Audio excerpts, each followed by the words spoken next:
Okay, welcome back everybody. This is week 16 of our very long semester. So thank you for your patience and cooperation as we kind of move things online and everything. I know it's been very disruptive to our semester, so I thank you for working along with us, okay? We have one more week left of this class, this week and next week.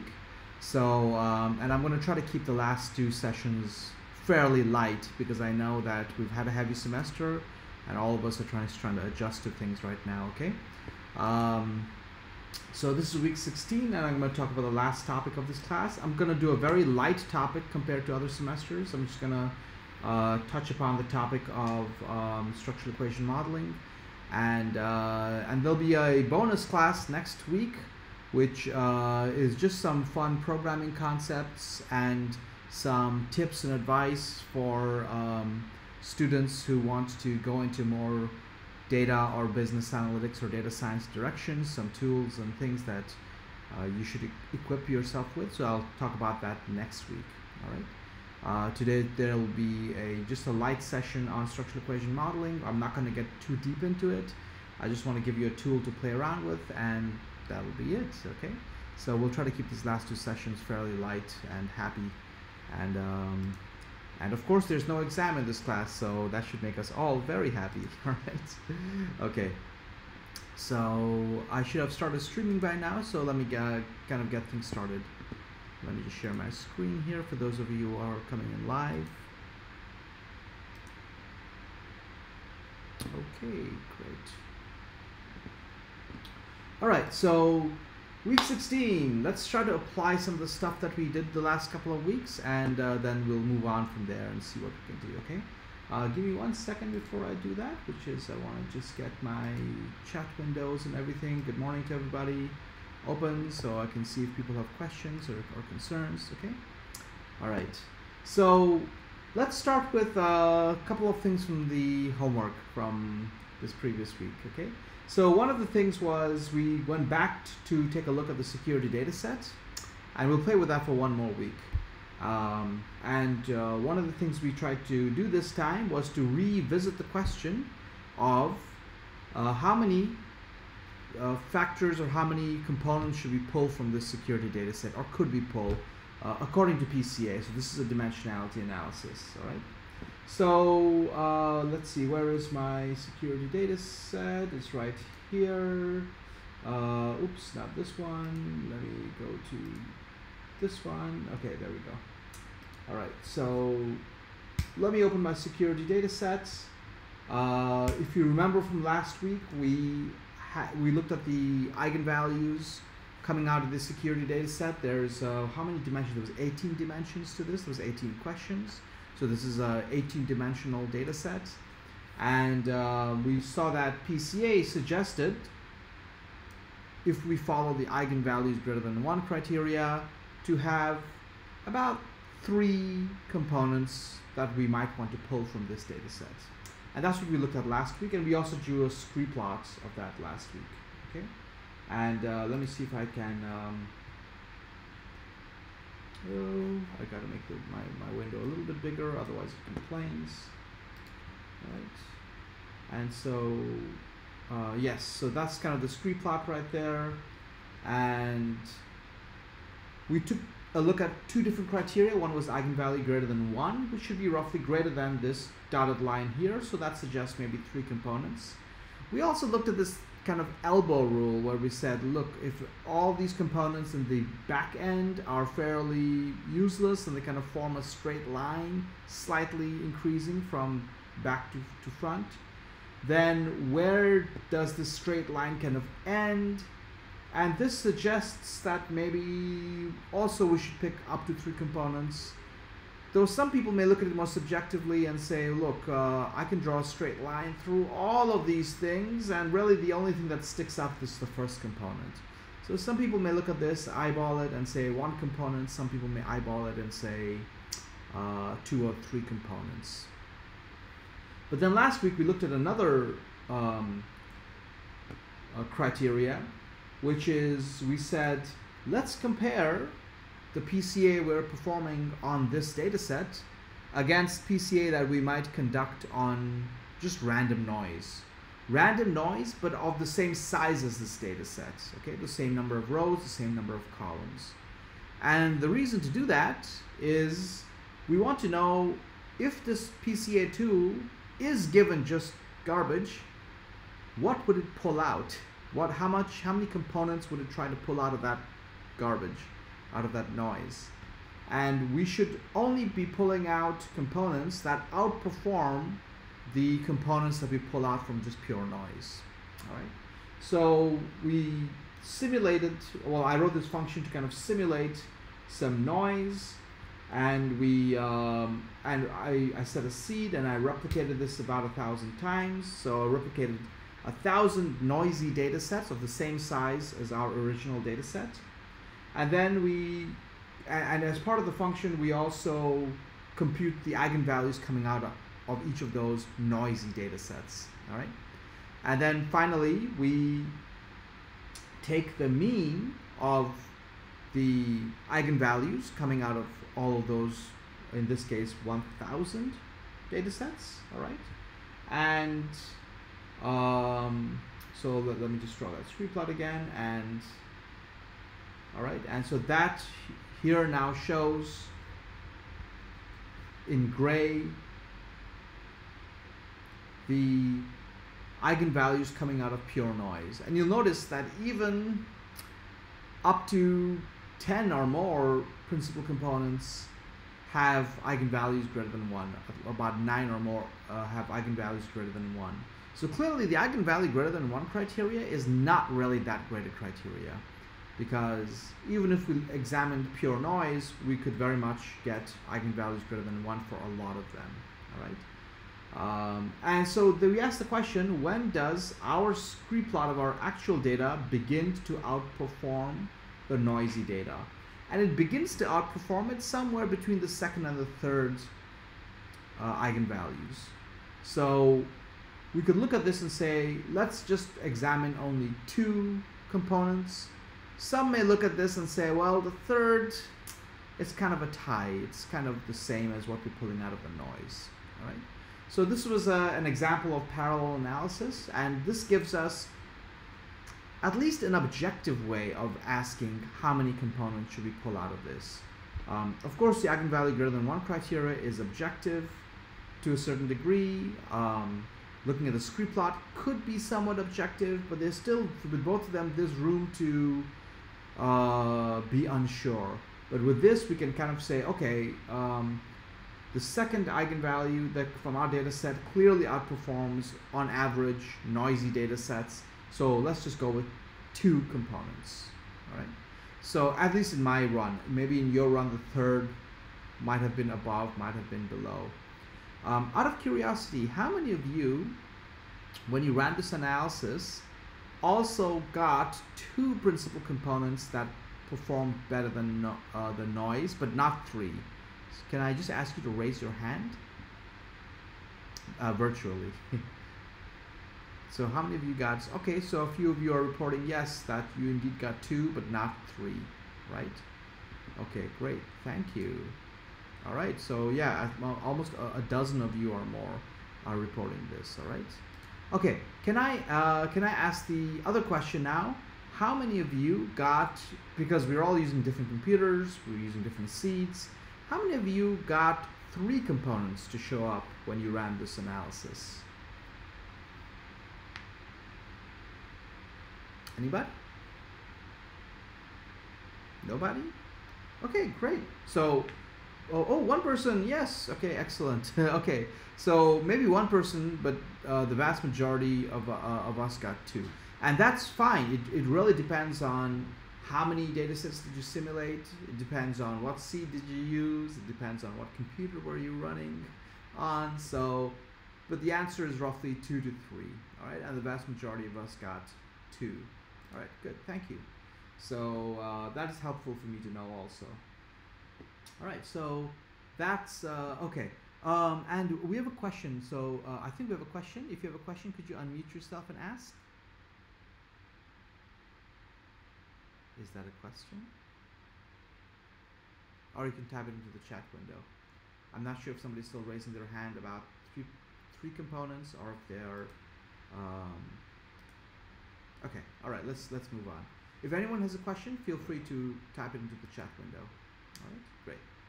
All right, and so that was kind of revisiting the dimensionality of this data set, and how many meaningful components can we really pull out of this. Okay. Now,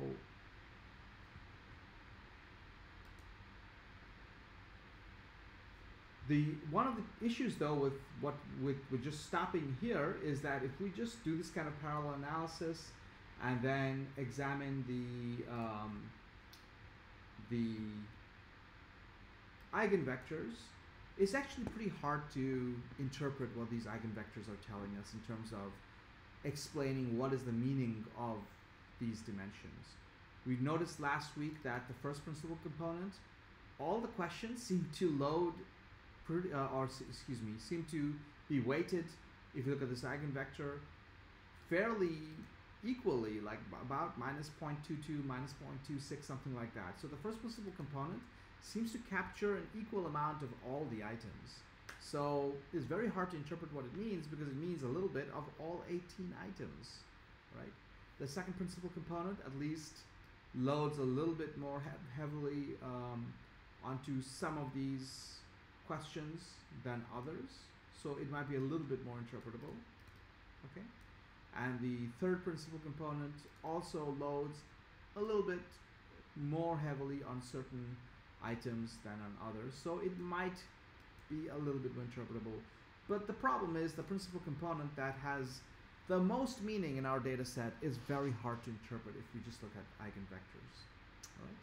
However, the eigenvectors have a very simple mathematical meaning, which is that this first principal component is literally the regression score if we use these regression weights. So if we just multiply each of these questions by this amount, by -0.2 something, and we just add them all up, we basically get the scores of PC1. Right? So then,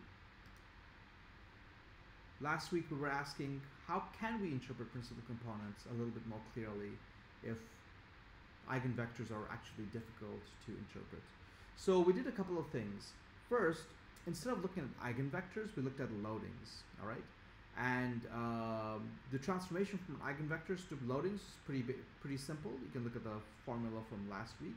But loadings actually gives us a slightly more interpretable set of numbers. In particular, actually, let's try it out. I'm going to use the principal function this week to look at the loadings. This principal function comes out of the psych package, and so it's heavily used in social sciences and psychology. And when we take a look at this, and by the way, here I'm going to be asking it to extract only 3 factors. So try to explain all 18 components using only 3 factors. And with no rotation yet. We'll talk about rotation in a moment. All right. And when we do that, we get some loadings like this. So these loadings can be interpreted a little bit differently. Whereas the eigenvectors, we can think of them as regression weights. With loadings, we can think of each of these numbers as a correlation between the original items, which was the 18 questions, and each principal component. And what we find here is that, once again, some questions do correlate more strongly with, say, PC1, but none of them correlate that weakly with PC1. So the correlations might be more helpful. It's certainly more helpful when we look at PC2 and PC3. Here, some of the correlations really pop out, and they're much stronger than others. So for example, question 4 correlates quite strongly with PC2, and some of the others correlate very weakly, close to 0. All right, so there's a couple of questions that really pop out. And then we looked at this technique called rotation, which essentially rotates the components relative to the original items, such that some of the correlations become much higher and some of them become much lower. Okay, and we use this Verimax technique of rotation, And let's see what it gives us. And I'm going to take a look at 3 principal components here. All right. So if we do this, actually my results are on my slides, and I can show it a little bit more clearly here. So here, when we rotated it with 3 factors, we get loadings that look like this. And now what we can see is that some of the loadings actually are much clearly different than the others. So now for this rotated component, and by the way, the rotated component is no longer thought of as a principal component, but just as a rotated component. Okay. So now these rotated components have, it appears, has strong correlations with some of the questions, like question 1, question maybe 2, but question 3, question 6, 7, 9, 11, 13, 14, 16. Ooh, and I missed one here, maybe 18. But some of the remaining questions now have lower correlations with this rotation. All right. So once again, rotation was an interpretation technique. It doesn't actually improve or necessarily improve the scores in any meaningful way, but it improves the correlations in a meaningful way. So we use rotation to just, like we saw with that sculpture of those boxing bags hanging. If you look at it from the wrong direction, it not very meaningful, but if you kind of walk around it, suddenly you kind of see what it's intended to portray. So similarly, these rotations are simply looking at this structure of components from a different perspective, so we can see some clear relationships between the components and the items. And this is purely an interpretation technique. All right. And we do now see at least that RC1, rotated component 1, seems to be more heavily correlated with some questions. And RC2 and 3, they've just swapped positions here, have strong correlations with some other questions. Okay. So rotation certainly helps us with interpretation. Now I'm not going to go back and look at all 18 questions, but in my reading of those 18 questions, the questions that seem to load most strongly on RC1, that's questions 1, 3, 6, 7, 9, 11, so on and so forth, related to confidentiality of data and whether people believe that the website that is being that they're answering about can keep their data secret and keep it confidential. So these questions seem to relate to that more. And the question number, and one of the other components, I can't remember if it was 2 or 3, the questions were about authentication, so about whether the website, whether the users can be sure that they're talking to the right website, and that the website also tries to make some effort to make sure they're talking to the right user. So do they know each other's identity appropriately? All right.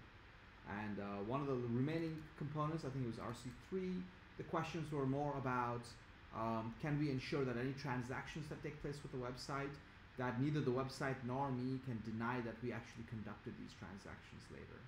So that was kind of some of the meanings that came out to me when I looked at these 3 rotated components. Okay.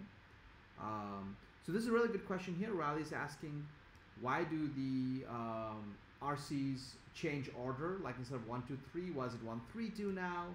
And we may get some sense of that when we look down at the proportional variance.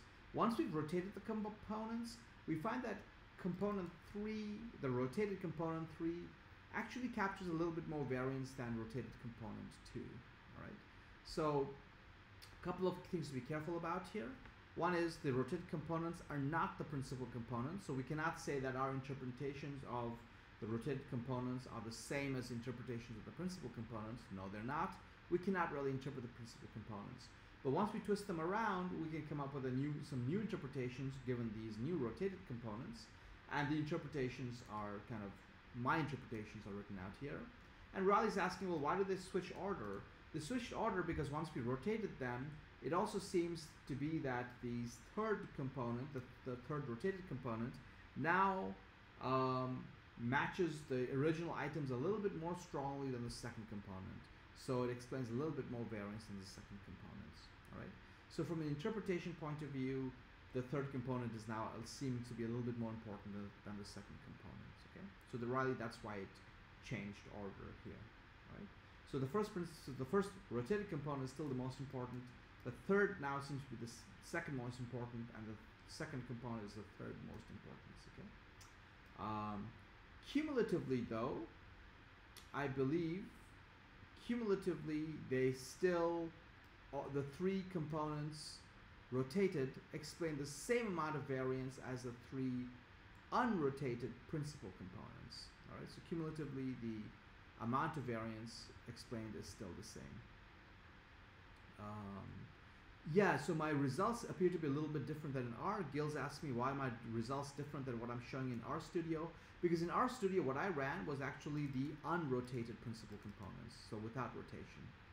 Okay, and what I'm showing in the slides is actually the rotated components, so that's why the results are a little bit different. Okay, so I hope that helps. Okay, Yenyu is asking me. So for selecting which to retain, should we pick the third component or the second component? Good question. So when we did the parallel analysis, it suggested only to look at two components. All right. And so let's take a look at a two-component solution, which is what the parallel analysis is asking us to do.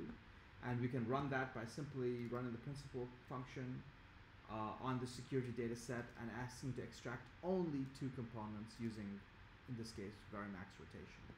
All right? And when I do that, excuse me, when I extract only two components, now I find that, so if I ask principal to constrain itself and extract only two components, then two of my original dimensions, of my three dimensions, confidentiality and authentication, that's the labels I give them, seem to be lumped together in rotated component 1. Okay, and rotated component 2 is now what again what was earlier rotated component 2, which seems to be about this non-repudiation or not being able to deny transactions. All right. So there is a difference between looking at only two components and looking at three components. Which one should we favor? If we were to look at it very objectively, maybe we would only pick two components. All right. So if we were to look at if we were to say, look, we're not going to try to play around and be subjective about which components we're going to pull, then we would only pull. If our parallel analysis told us to pull only two, we would pull only two. All right. However, I would understand if some people said, look, but we pull only two, then RC1 captures a lot of different things and is very hard to interpret because it captures questions from two different things together. So some people might still prefer the three rotated solutions to the two rotated solutions. So here, you really have to kind of state, are you being more objective or are you being a little bit more subjective in deciding how many components to look at? Okay, subjectively, I'm tempted to look at three components because I can at least extract one more component which has slightly different meaning, so that's kind of nice. But if I had to be very objective and tell people, look, I'm not going to play with this, I'm just going to let them do what the data tells me to do, I'm just going to follow the parallel analysis very faithfully, then I would only pick two, and then two of my components would basically get clumped into one. All right. So this is just again a demonstration of rotated components and how we can try to extract some meaning from them. Do I lose a lot of meaning when I pick only two components? If I look at the cumulative variance explained by two components, these two rotated components, is not that different from the three components. So I can see why the parallel analysis did not favor looking at the third, because it says the two components alone seems to pull out almost the same amount of variance. So Halim asks me, is there any threshold for the number of items for each component?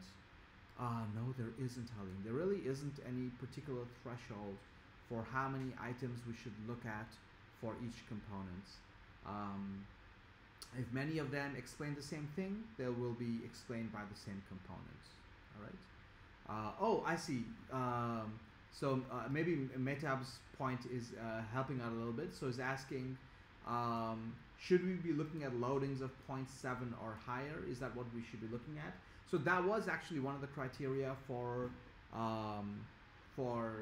deciding which components are most relevant to look at, which was to kind of ask which of these components have a loading of 0.7 or higher.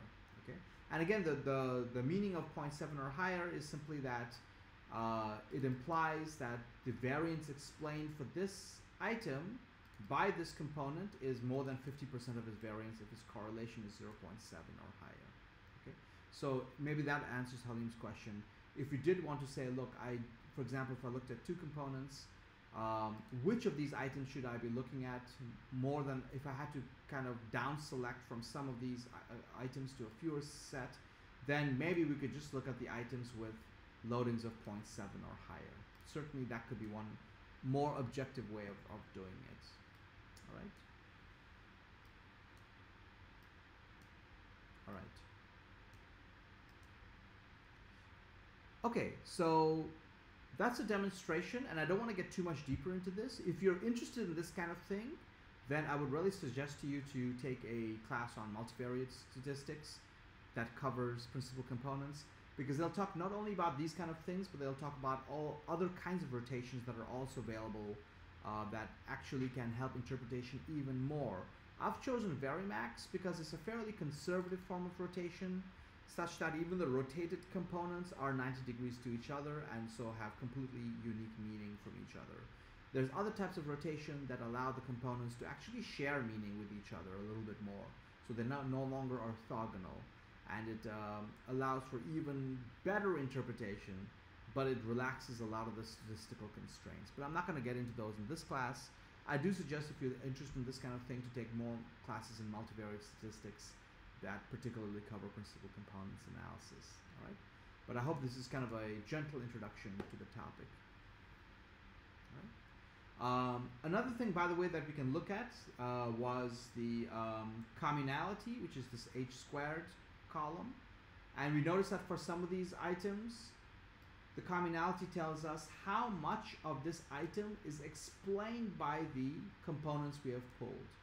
And whether we pull 2 or 3, we notice that some of these, especially if we pull only 2 components, some of these items, less than 50% of their variance is really explained by these components. And more of its variance is explained by just measurement error or other reasons beyond just these components. All right. Whereas if we pull 3, then of these 18 questions, only one had a commonality less than 50%, meaning only one item was less than half explained by these components. Right? Oh, I remember last week somebody asked me, what is this last column called COM? It sounds like commonality, and I had to look it up because I'd never actually paid attention to this column. And apparently it stands for some kind of complexity parameter, which I'm not exactly familiar with, but you're welcome to Google it to find out more about it. I've not actually seen it in a lot of analysis, so I'm not very comfortable with it. Okay, but this COM here stands not for commonality, but for complexity. So h squared is commonality, and this u squared is something like an error variance. How much of the remaining variance of this question that is unexplained by these components. All right. Great. So this is principal components and a simple introduction to principal components, going as far as rotating them even, which is maybe not all that simple. It's a little bit more advanced to help with interpretation. All right. Good. So principal components is a fairly popular technique. It's an old technique by modern standards. It comes from before the days of talking about big data, but apparently it's actually still used in a lot of big data or machine learning analysis as a way of reducing a data that has very high dimensionality to a smaller number of dimensions. So it's actually still used in a lot of machine learning and prediction-oriented exercises. All right, and also for those of you who are interested,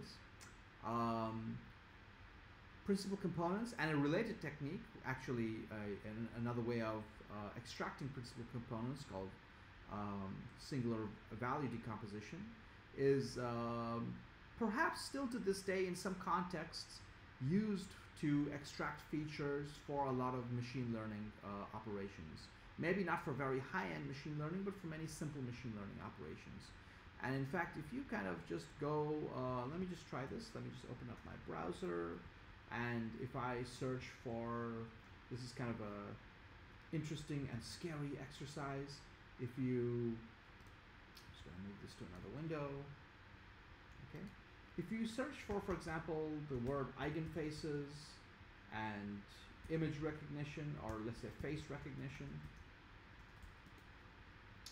you will find SVD and PCA techniques being used for tasks such as recognizing human faces, so machine vision exercises. This is an older technique. Sorry for these ghostly images on the right-hand side, but these are actually showing you reproductions of human faces from eigenvectors pulled from images of human faces. So there's some interesting techniques to use PCA type techniques to for problems such as human face recognition and things like that. There's other techniques nowadays, so I'm not going to talk about it more, but this concept of PCA and SVD is still used in some contexts and was more heavily used, let's say, as of 10 years ago for many problems in machine learning. Okay, and you're welcome to go investigate those in other classes or in other books. So there's another really good question here, which is if the commonality of an item is small, should we interpret when we try to interpret the PC meaning, should we ignore that item? Certainly, that's one thing a lot of people would do. Yes, if the commonality, let's say in this two-factor example, if the commonality is low, we may say that this question is not very meaningfully captured by the components, and maybe we should just avoid it, and maybe we should just ignore that item. That is certainly something that many people might suggest, yes. So there's two kind of ways of trying to understand if an item is meaningful. One was to look at it, just look at that question relative to one principal component by looking at the loading. And if you look at the loading and it's below 0.7, basically if you take the square of the loading, and if the square of the loading is less than 0.5, it tells you that less than half of the variance of this item is explained by this one component. If you want to know how much of the variance of this question is explained by the two components together, then you will look at the commonality. So you could actually look at either of those and say, yes, this item is not very well explained by either one component, or in the case of commonality, by the two components put together. So maybe I just drop it from my analysis. You can certainly do that. That would be something that a lot of practitioners would do, in fact, in terms of their interpretation. And that would allow them, again, to pick a much smaller subset of items. They might just end up picking, rather than all 18 items, they may pick, let's say, only 15 items. Or if they use the more strong criteria of loadings being bigger than 0.7, they might pick maybe only half of these items to interpret. Okay, so these are all things that are commonly done, but I'm reluctant to go deeper into it, because to do those kind of things, you not only have to look at the numbers, you also kind of have to go back to the questions and ask, what does the question mean, and is the question's meaning very important to my definitions of security or privacy or something like that. So that involves a lot more domain knowledge, and I don't want to get into that in this class, okay? Because in this class we're gonna just look at things a little bit more data driven. So so yeah, so that's a really terrific question. Thank you for that question. All right, great. All right, if we don't have more questions, then I'm going to kind of move on. All right. Onto the we have a couple more questions. Let me see. Yenyu, your hand is still up, so would you like to unmute and ask your question? So I type it in the chat room, and me and Riley are wondering, why don't we just use rotated components only to explain the vectors instead of doing both principal components and rotated components, since rotated can explain the factor. Yeah. So, okay, that's a great question. By the way, when you asked me that question, I suddenly realized I am not using my earphones because it's coming over. So hold on, give me a second here as I switch to my earphones. All right.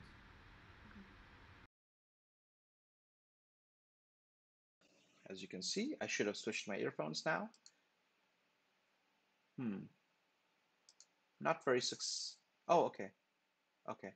Hey, I've got a quick question. Is my audio a little bit better now, or is it worse, or the same? Does anybody notice a difference in my speaking? Yes, better. Okay, thank you, Jiaming. Thank you so much. Okay, yeah, I'm sorry, my earphones were not. It's louder now. Okay, great, and I hope it's a little bit clearer. Sorry, yeah, my earphones were not plugged in, so I hope it's both louder and clearer. Okay, okay. So Yenyu, your question again, I'm sorry, is that Yenyu asked the question, if we're doing interpretation, why do we need to do principal components and also rotate them? Can't we just do one thing? The answer to that question, Yenyu, is yes, you may only do one. If you're only interested in interpretation, you may certainly just rotate it and only interpret the rotated items. You are certainly welcome to do that, okay? And in fact, when I read a lot of research papers and they're only interested in interpretation, they only report the rotated numbers. They don't report the original factor loadings from PCA, okay? So certainly that's what you would do. I do want to, however, remind you that what does it mean that when I keep saying this is good for interpretation, it's good for interpretation? It means that if we were to try to use principal components for prediction, the rotation wouldn't actually help us. The rotation is only going to benefit our interpretation. It's not going to help our predictions. So this is, again, a really interesting rift between the world of prediction and the world of explanation or inference. That some of the tools that help us interpret things better don't actually help our predictions at all. And some of the things that actually help prediction become better don't necessarily help our interpretations or might even make interpretation even harder. So this is an interesting rift. If those of you who go on to take a data mining class or the forecasting class offered by our departments, you'll find that, yeah, indeed, there is this big difference between people who are doing interpretation and who are doing prediction. And it's a really interesting dichotomy in this world of machine learning and inference, all right? So yeah, so to once again repeat my answer there, people who are only doing interpretation will jump right to these rotations and say, finally, I can understand what this data is trying to tell me. And again, remember, these interpretations are trying to help human beings understand things. So the rotations are created in a way that they maximize human understanding of the data, all right? It doesn't help the machine at all. So if we're doing pure machine learning, we wouldn't bother with interpretations and rotations, okay? Great.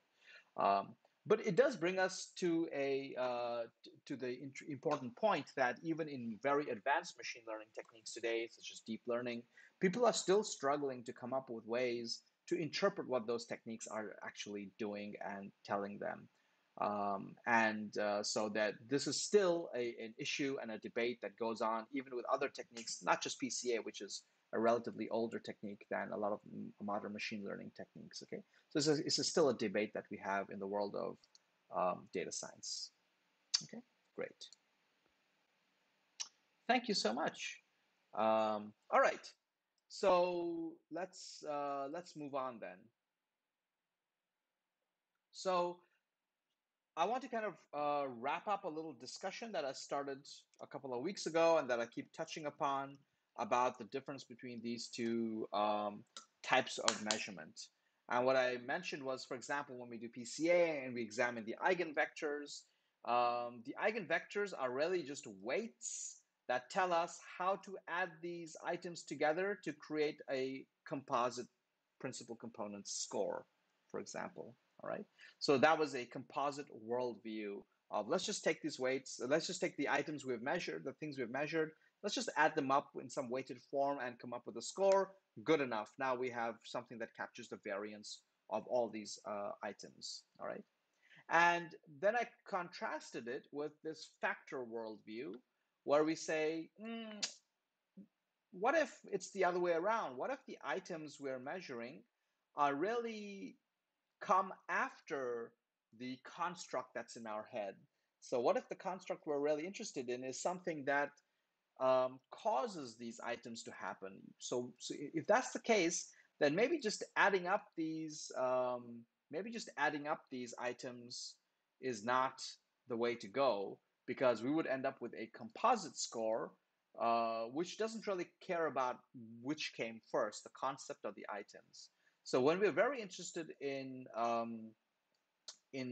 saying, look, we want to come up with a construct, we want to create the statistical construct, but we don't want to just composite the items together, because we actually believe that the construct in our head caused these items to happen. Then we take this other worldview called the factor worldview, all right? And this factor perspective kind of models things a little bit differently. And we saw a quick and dirty example of that with PCA when we kind of changed our eigenvectors to become loadings, and loadings are correlations. So we would interpret the loadings to be more like this worldview. All right. So when we kind of look at it loadings, we're looking at it more from this worldview. All right. And that's why when we get those loadings, we don't call them components anymore. We call them factors, because we kind of take this perspective that we have something underlying that comes and causes these items to happen. All right.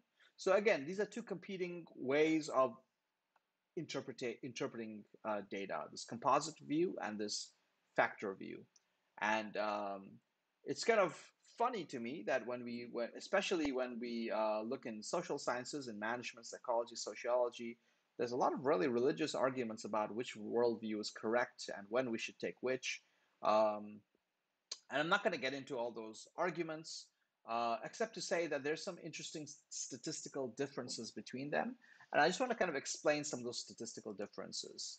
So when we composite things, so if we just kind of, let's say, have eigenvectors and we just use them and we just multiply our items by these weights in the eigenvector and composite them into a score, then what we're really doing is we're kind of sort of following a multiple regression model where the construct is explained as being regressed over these items. All right. And indeed, with principal components, if you take the score of your principal component, let's say PC1, and you regress it over the original items, you will actually get the weights, the coefficients of your multiple regression will actually turn out to be your first eigenvector. All right. So it really takes this worldview that our construct is our construct is regressed over these items. All right. If you look at it this way, when you look at a multiple regression in this way, it really does appear to be such that these items seem to be causing this construct to happen. All right. But there's something else that happens when you kind of composite things like this. The items we measured are not free of measurement error. Each item we measure has some measurement error built into it. Okay. And we talked earlier in the semester that anytime we measure anything in this world, it comes with some error associated with it. All right. Either because we didn't measure it correctly, we didn't ask it correctly. If it's a survey item, then the person answering us may be interpreting it differently. If we're measuring something with a ruler, maybe we're not using the ruler correctly, we're looking at it from the wrong angle or something like this. If we're weighing something, maybe the instrument we're using to weigh the object is not calibrated correctly. So there's really no such thing as a measurement that is pure and perfect. Every measurement has some kind of error built into it, okay? And what happens is that if we construct scores where we simply add items together, find that they're weighted, but if we just add them together to create the score, then any measurement error in our items is also included in our construct. Our construct just kind of collects all the actual meaning and all the error also of our items. So I've drawn the error here as this kind of dashed line area, and I'm just showing in this picture that when we create composites, we're adding together the meaningful part of the items and also their error. So the composites we're creating actually have all the error of their items added into it, okay? And that's going to have a consequence that I'll describe in a moment. But just to be aware of this, all right? So composites capture all the variance of their items, including the error, all right? The factor worldview tries to do something a little bit different, And to some people, this is more elegant. All right. The factor worldview basically says, let's not model the construct as this kind of multiple regression. Instead, we're going to use a series of simple regressions. Again, remember, simple regression means we have only one independent variable and one outcome variable. And the simple regressions are going to be the items regressed over the construct, So in this case, whatever the items are, these are going to be regressed one by one over the construct. All right. And what this kind of worldview tries to do is says that any error associated with my item is going to remain at the item level. And what my construct is actually a part of my item that is free or orthogonal of the error. So the factor worldview tries to say, let's try to create factors that follow this kind of a model, where each of my items has some part of it is explained by this construct, and some part of it is error, but I'm going to just ignore the error when I'm defining what this construct is, right? Now, this is a little bit more difficult to compute because, for example, in this very simple picture, if I wanted to figure out what x is, I've got two equations explaining what x is. All right, so I've got two separate equations, so I've got to somehow solve these equations simultaneously to resolve what these lambdas are and then what this x is. All right, so it's a little bit more computationally difficult to resolve what this component is.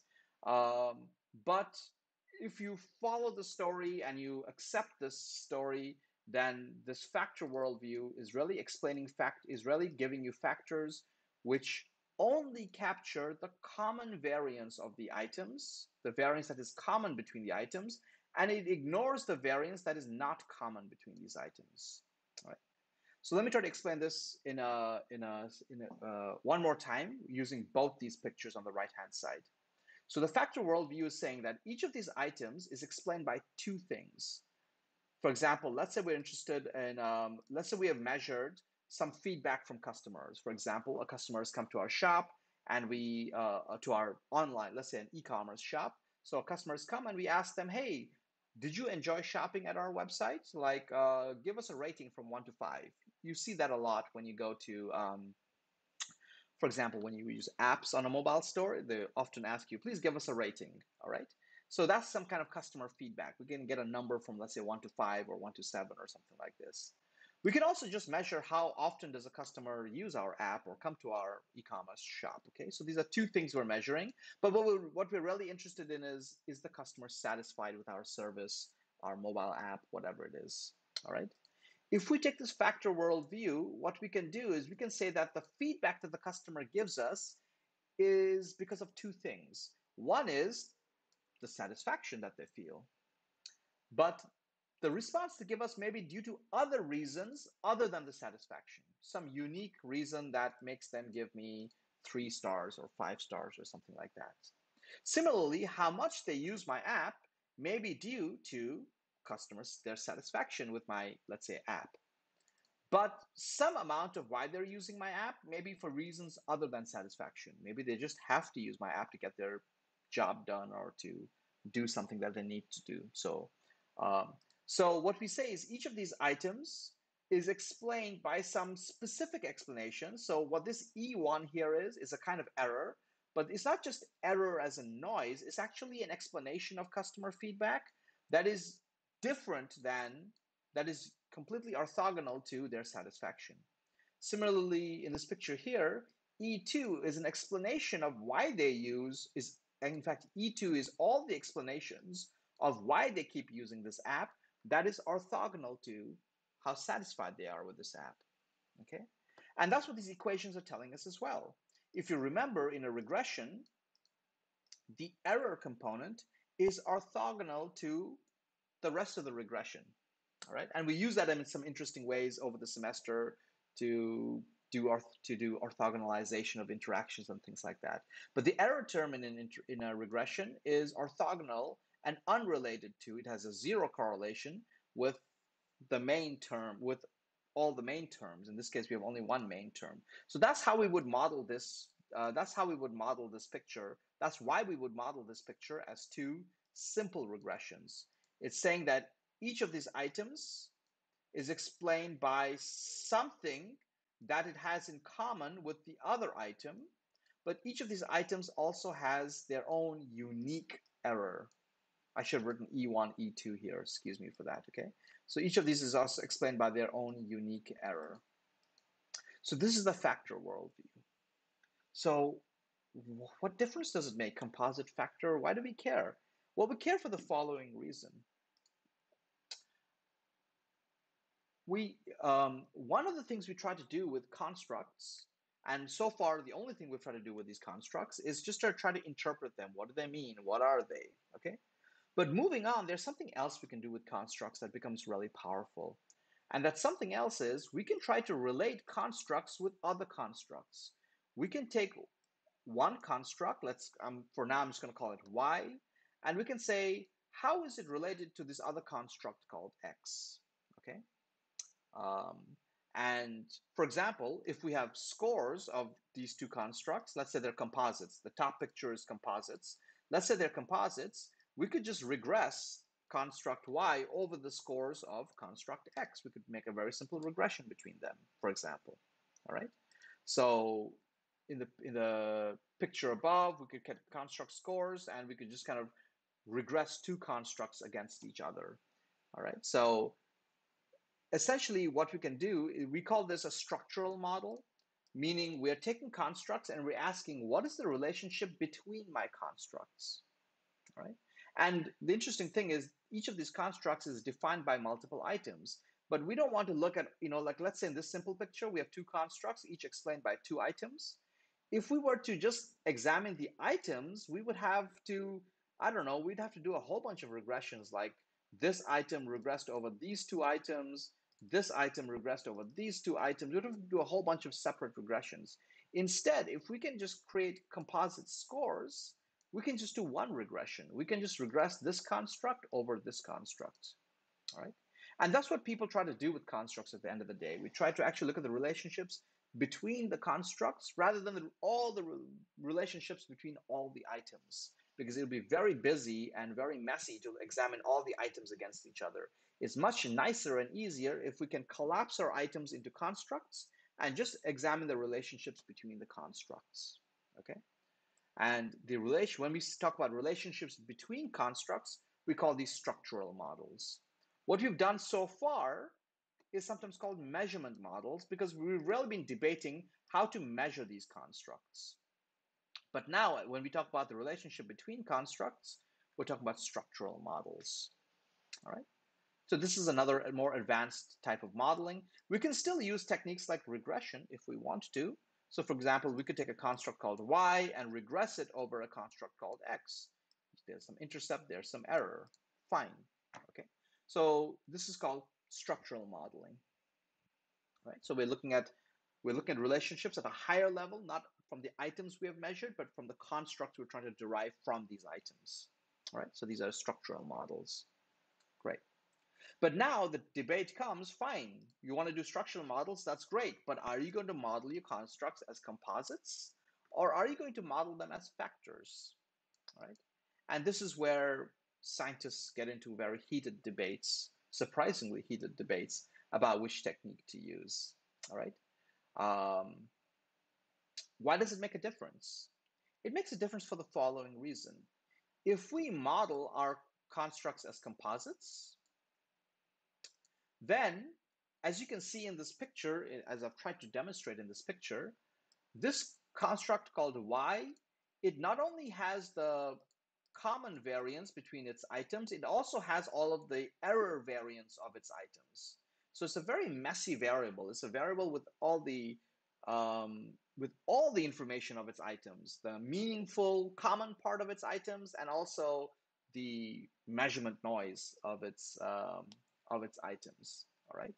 And similarly, x is also capturing all of the variance as possible of its items, and it's capturing the meaningful part of its items, the variance that is in common between the two items, which I've shown in blue, but it's also capturing the unique specific error of its items.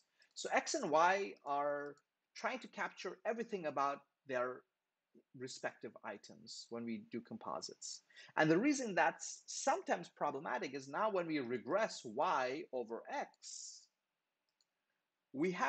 our regression is going to try to explain all of Y, which means all the variance of its items, including the measurement error or any other noise that's in our items, all right?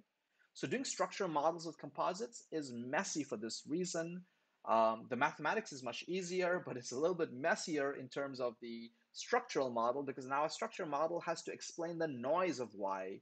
And how is it going to explain it? It's going to use X and also the noise of X. So there's more measurement error in this system, which is going to make it a little bit harder to come up with a clean explanation of Y using X, okay?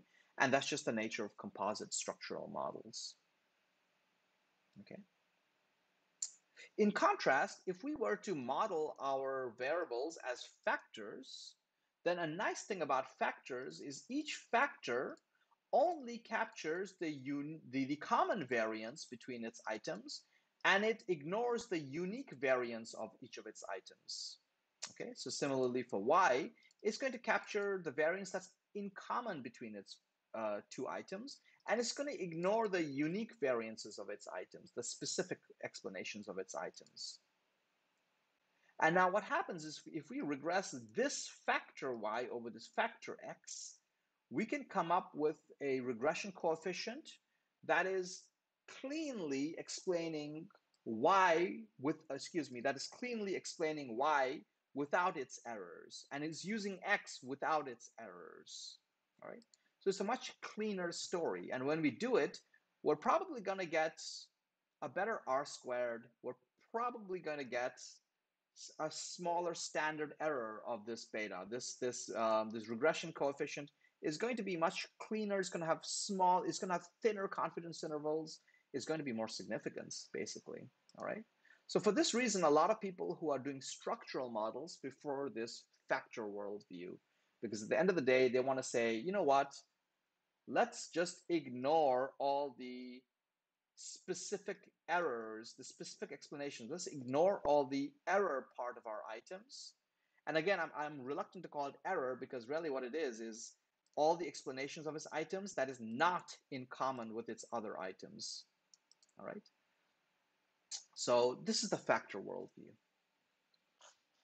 all right? So when it comes to doing structural models, it does make a difference whether you use composites or you use factors. And as I said, there's a lot of debate about which one to use. So the way I described it, it seems very appealing. The factor model seems more appealing. Any variance of our items that is not shared by the items of a construct, we just discard it. We just drop it. And now Y is purely the common variance of its two items, and X is purely the common variance of its two items, all right?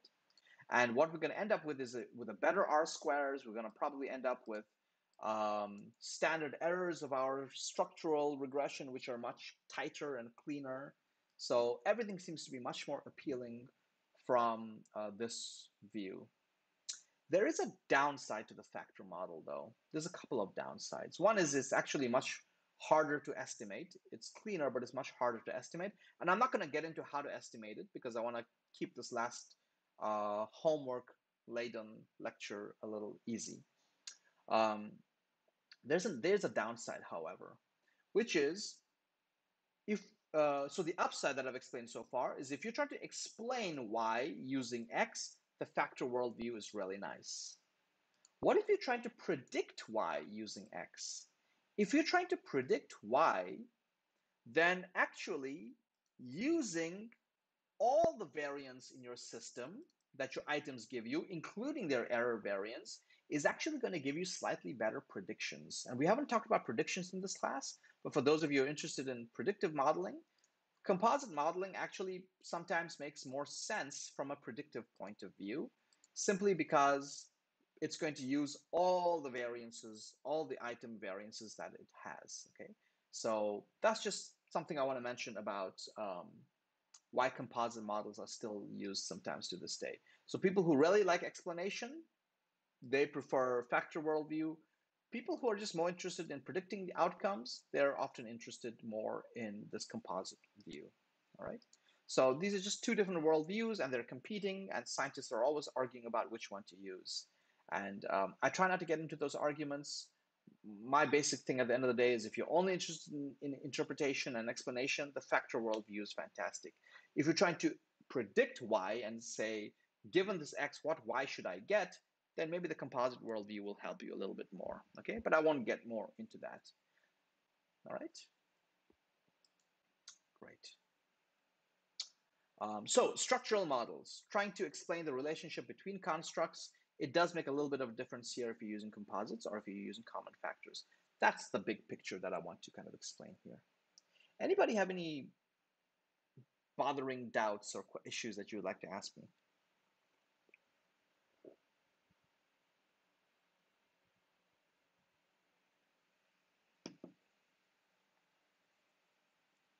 I can see some of you thinking.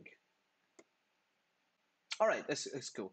You can ask me whenever you want. You can either raise your hand or you can type it into the chat window anytime you think of the question, okay? So in previous semesters, maybe not last year, but in the years before, I would spend like 2-3 lectures on this kind of modeling, and I thought it's really cool.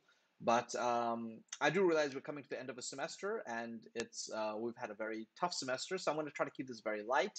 And those who are interested in this topic, we can talk. You can approach me after the semester is over. I can give you more resources on this. All I want to do for this lecture is I just want to tell you programmatically which tools to use to do structural modeling using composites, and which tool to use to in R to use to do factor modeling using to do structural modeling using factors.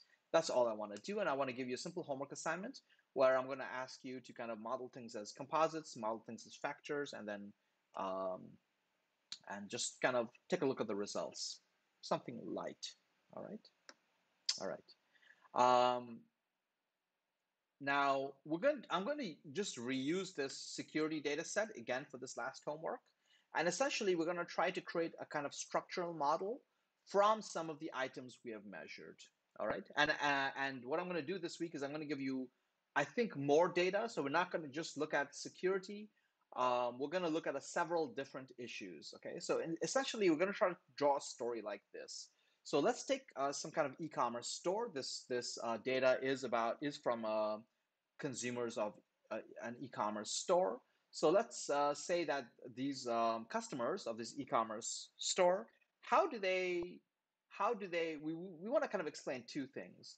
We want to explain that these customers come up with privacy and security perceptions of the store based on the reputation of the store and how much this online e-commerce store, I'm not going to say which store, but let's imagine it could be like Amazon or Shopee or something like, or PC Home or something like that. So we're going to try to understand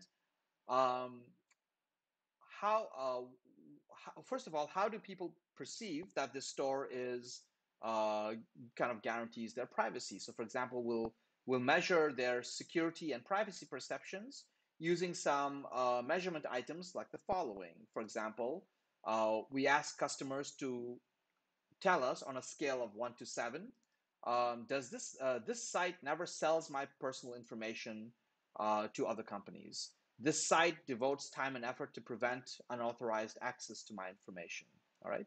Or things like, I can remove my personal information anytime I want to. So this is how we're going to use 4 items like this to measure how private or secure they think a website they're shopping at is, okay? And then we're going to do a couple more things. We're going to try to explain how these perceptions are related to the reputation of the company and how much they think this company has invested in their website. All right. Let me motivate this story a little bit. This story comes about from some research that I was doing with some other researchers, where we were trying to understand, do customers think that an online website is secure and secures their privacy or not? And we were puzzled about this because most customers, even me, and I do a lot of programming, I know how security is implemented. We don't know how a website actually manages your privacy. We just, I mean, as a customer, we don't really have insight into it. We can't see the code. We can't, really know how a company protects your privacy. So what we try to ask is, are customers imagining what the company is doing for privacy based on some other things? So what could they be basing their perceptions on? And two things that we looked at more things, but let's just take two things we looked at was, is the company very famous? Does it have a very good reputation? Generally, we believe that if a customer thinks that a company is very reputable, it has a very good reputation, that is going to be more private. All right. The other thing that customers often look at, and we do this all the time, is you go to a website, you kind of look at how well is the website designed. Does it look like the company put a lot of time and effort into designing and making this website? And we believe that if they think that a website is really designed very nicely, it's going to lead them to believe that the company also manages their privacy and security very well. Why? That was part of our research question. I'm not going to go into why so much, but this was kind of our hypothesis. So if they think that the website is very well designed, they're going to think it's a more secure website as well, because they don't really have much other information to go with. Okay. So essentially, we're going to try to, so each of these constructs is now measured by multiple items. So for example, reputation, we just ask the customers, do you think this company is very well known? Does it have a good reputation? All right. Can you find good ratings and reviews of this website? In terms of, do customers think that this website, that the company has invested a lot of time into this website? We simply ask simple questions like, do you think a lot of time, effort, and money has been invested in designing this website? Or does this website look like something that they just designed, I don't know, just in 2 days or something like that, okay? And then what we want to do is we want to use these items to create this reputation construct. And we want to measure these items and create this perceived investment construct, which we call INV, all right? And then we're going to use these 4 items to create this security privacy perception construct. Lastly, we're going to ask people, do you trust this website? Do you think this website really knows what it's doing and they're managing things well? And we're going to try to explain trust using these items to develop this trust construct. And then in the end, we're going to try to explain trust as just being explained by how secure they think the website is. All right. So this is a simplified model. And but what I want to show you is that what's interesting about this model is that we have how many? 1, 2, 3, 4, 5, 6, 7, 8, 9, 10, 11, 12, 13, 14, 15 items we've measured. And it would be very difficult to explain, oh, actually the picture is a little bit wrong. There's more items than I've drawn in the picture. But there is about, let's say, there's about 15 items here. And we're trying to tell a story about these 15 items, but it's going to be very messy to do a whole bunch of regressions between these 15 items. Instead, what we want to do is just do a few smaller regressions with these constructs, okay? So we're going to regress trust over security. All right, so trust is just going to be explained by security, and security is going to be kind of a multiple regression. It's going to be explained by reputation and investments. All right, so our structural model here is very simple. Trust explained by security, that's a simple regression. Security explained by reputation and investments, that's a multiple regression with just 2 predictors. All right. This is a lot easier than trying to use all the items and creating a whole bunch of regressions with all these items. So one of the nice things about doing structural models with constructs is it's much simpler than trying to use all these items at the same time. All right. So this is an example of structural modeling. And by the way, I should say structural modeling with using constructs with many items is sometimes called structural equation modeling, or SEM. The E stands for equation. So structural equation modeling is basically trying to tell this complicated story with, I don't know, here are 15 items, but we're going to try to tell it, make it much simpler by just looking at the relationships between some constructs which capture the variance of certain groups of items. All right. So this is structural equation modeling, a simplified version of it. Right? And that's what we're going to try to do today. Now, one of the issues so structural equation modeling, so SEM. All right. Now, structural equation models can do a lot of cool things that we have seen before. For example, if you look at this model, this big model here, one thing that you're seeing is that implied in this model is mediation, right? So we're saying that reputation affects security perceptions, and security perceptions affects trust of the website. But what that implies is that reputation also affects trust, but it does so through security. That's what's implied by this model. So remember we talked about mediation before? This model is kind of showing you mediation, all right? And structural equation modeling techniques, they try to model mediation not by doing separate regressions, but by trying to solve all these problems at the same time. All right, so we're going to try to solve this whole model in one shot at the same time, rather than doing regressions one after the other. All right, so that's one thing that structural models bring us that we have seen before. It does mediation at a large scale.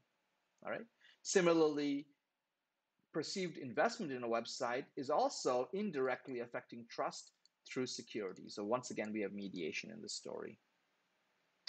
The other thing that structural equation models allow us to do that we have seen before is it allows us to model moderation, or what we sometimes statistically call interactions. So for example, here, let's say we want to hypothesize, this is not a real hypothesis, but let's imagine we want to hypothesize that how the reputation of a website affects security perceptions is moderated by how much investment the customer thinks has gone into the website. That's what this arrow here is showing. This arrow from investments to the arrow between reputation and security is saying that if my perceived investments is higher, it will affect the relationship that I believe exists between reputation and security. All right. So we called this moderation before, and we modeled it using interactions. This is something that structural equation models can do as well. So all the things we've seen in the previous weeks, we can put it all together in this technique called structural equation models. We can model mediations, we can model interactions, and we can do it using variables which are actually constructs which put together multiple items together, either as composites or as common factors. All right. So structural modeling is a technique that basically takes everything we've learned over the past, 4 or 5 weeks, and puts it all together in one package and says, let's do all of these things at the same time together. All right. And this is a class of techniques called structural equation modeling. It allows you to do regression with indirect paths, it allows you to do interactions, and it allows us to also create constructs which capture the meaning of certain group of items, all right? Which is something we tried to do with PCA before, but with PCA, we didn't have structural models. We could only measure the components with PCA. Structural equation modeling is a technique that does all of it together in one shot, all right? Any questions about this before I move on?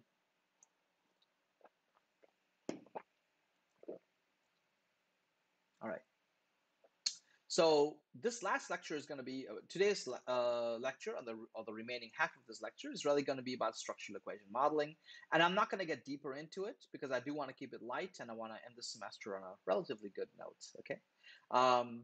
I do want to let you know that structural equation modeling is quite heavily used throughout the sciences. It's used very heavily in social sciences, in management particularly, to kind of explain how different things come together. So to kind of explain how people learn things, how people think about things, how customers behave. a lot of these things are explained using structural equation modeling in the social sciences. And by social sciences, I mean things play in fields such as psychology, sociology, management, marketing, information systems, and so on. Okay, this is a commonly used technique in social sciences. It is, however, also used increasingly in natural sciences and chemistry.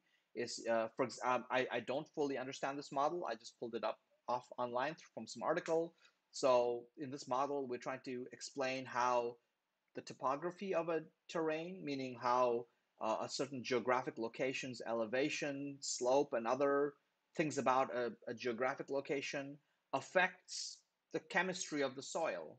All right, its pH balance and other things, and how both the soil chemistry and the topography influence. And I don't know what these are. Probably just some certain chemical, certain elements being present in the soil. All right. So structural equation modeling is used in other domains where we have multiple variables which we have measured, but they rarely capture, but they are thought to capture some larger concept or construct. Okay.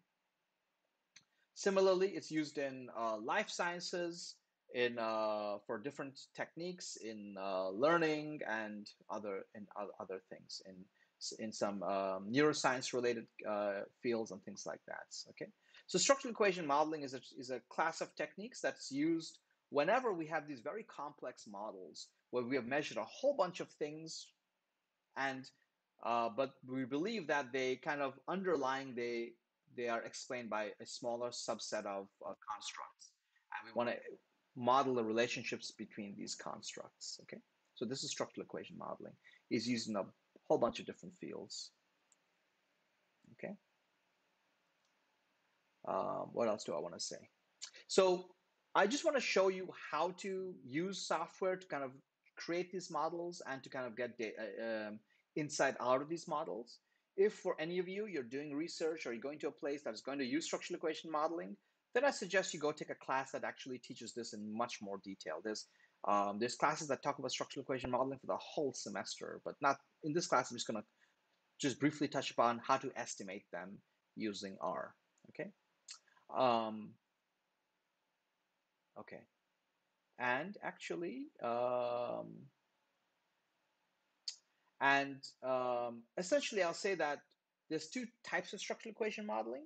There's structural equation models that use composites. So basically, all the constructs are composites. They simply add all the items together in some weighted format to create construct scores. Okay, and I'll talk about it a little bit more later. But one of the issues with doing structural equation model with composites is that it requires it's very complex, and it requires a lot of, basically requires non-parametric techniques.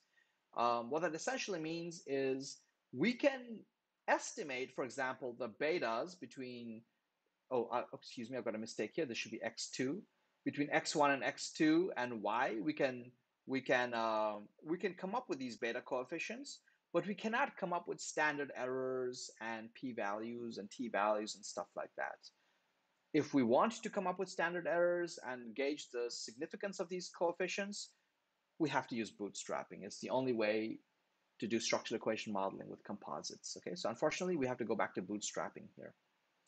If we do, however, do structural equation modeling with common factors or with factors, then we have a parametric solution, meaning we can model this whole thing as a single simultaneous set of equations, and we can get our coefficients and our p-values, t-values, everything at the same time.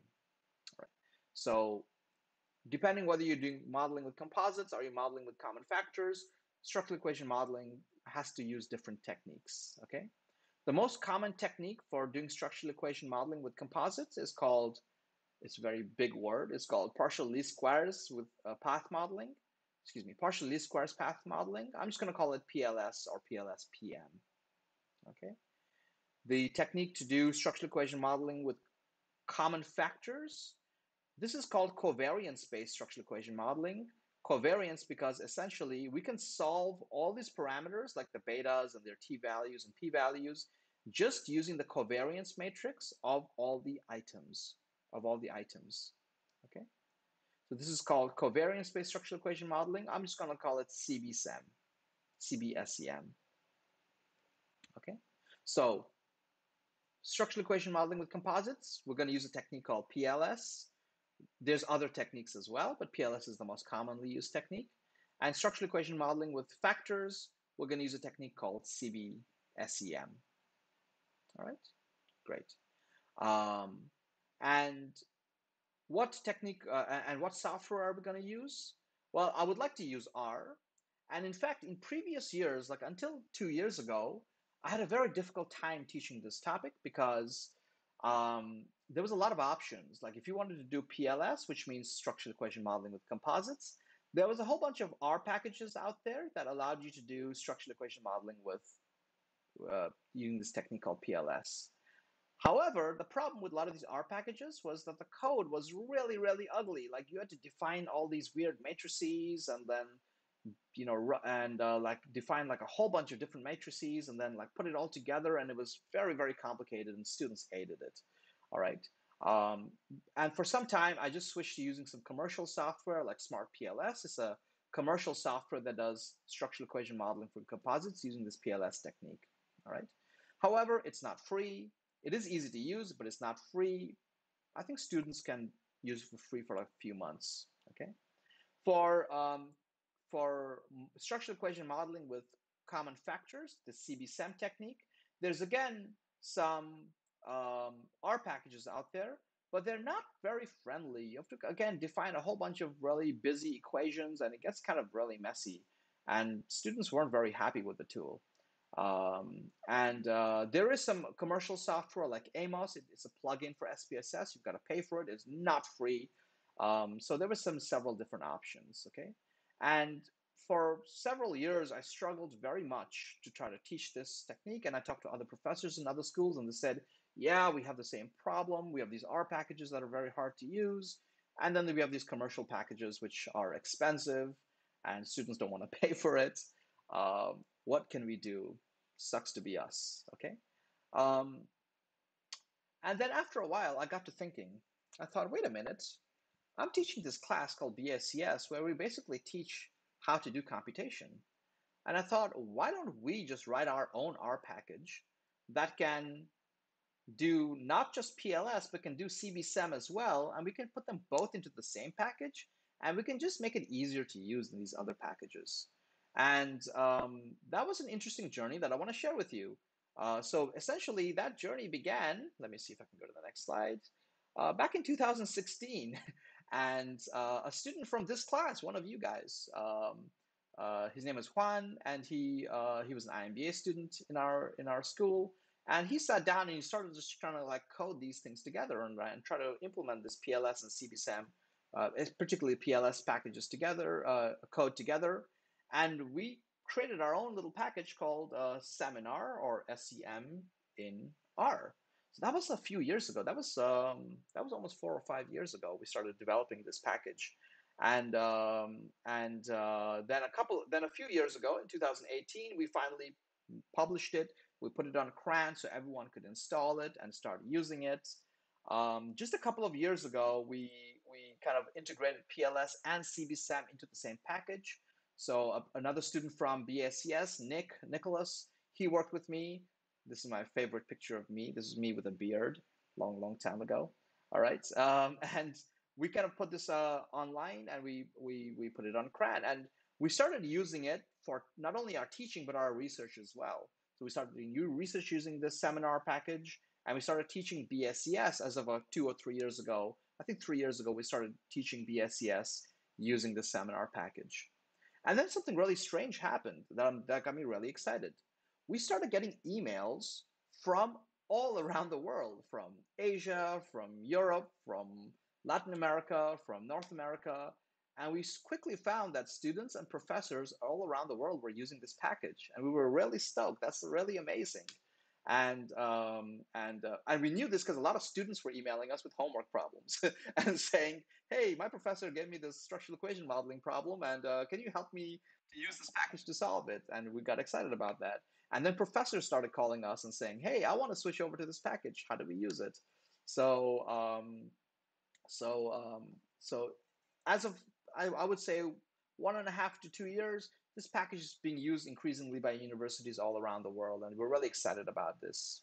And this year, in particular, we had a professor from Germany contact us who said, my lab's using your package, and we want to add some more features to it. And so they joined us as official co-authors on this package. So we now have labs in 3 different countries working on developing this package.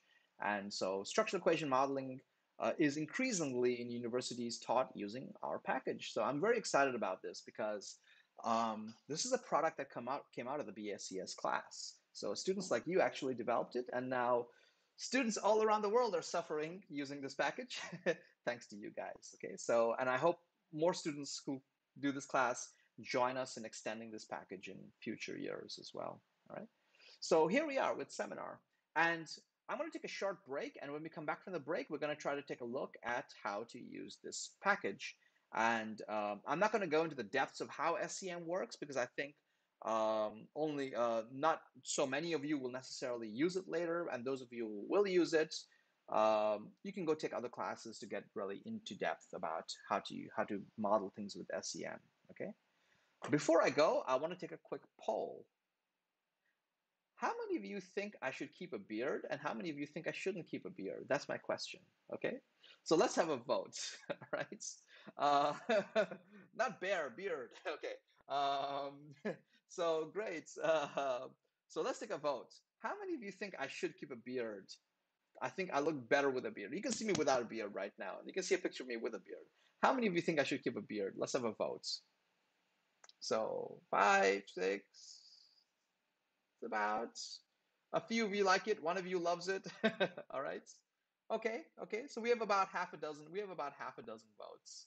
Any more? Okay. Good. All right. Okay. Great. All right. I'm going to lower your hands, and I'm going to ask the other question. How many of you think, no, keep shaving, keep the beard off. You look better without a beard. Let's have a vote. Oh my God, most of you think I shouldn't keep a beard. My wife's going to be very happy about these answers. Okay, great. Okay, thank you so much. I appreciate the votes. My wife appreciates more than I do. Uh, okay, damn it. I was hoping to get some support to grow a beard again, but it's not going to happen, it looks like. All right, sorry about that. Okay, great. Thank you so much. Let's take a little break. When we come back, we're going to learn how to use this package. It was developed by you guys, well, by previous generations of students coming out of this class. And we'll just play around with it a little bit, and that's all we're going to do for today. Okay. All right. So let's just take a 10-minute break. So it's now 10:30 on the dot. Let's try to be back here and I'm going to try to lecturing again at 10:40. Okay. All right. Take a break. Please turn your webcams off during the break so we don't have to see where you're going or what you're wearing under your shirt. Okay. Because all right. Okay. And thanks for the encouragement to grow a beard. Maybe I'll do it on some weekend to see how it looks like. All right. So I'm gonna stop the streaming, and I'm going to turn my webcam off for a while, and I'll be back in 10 minutes. See you all then.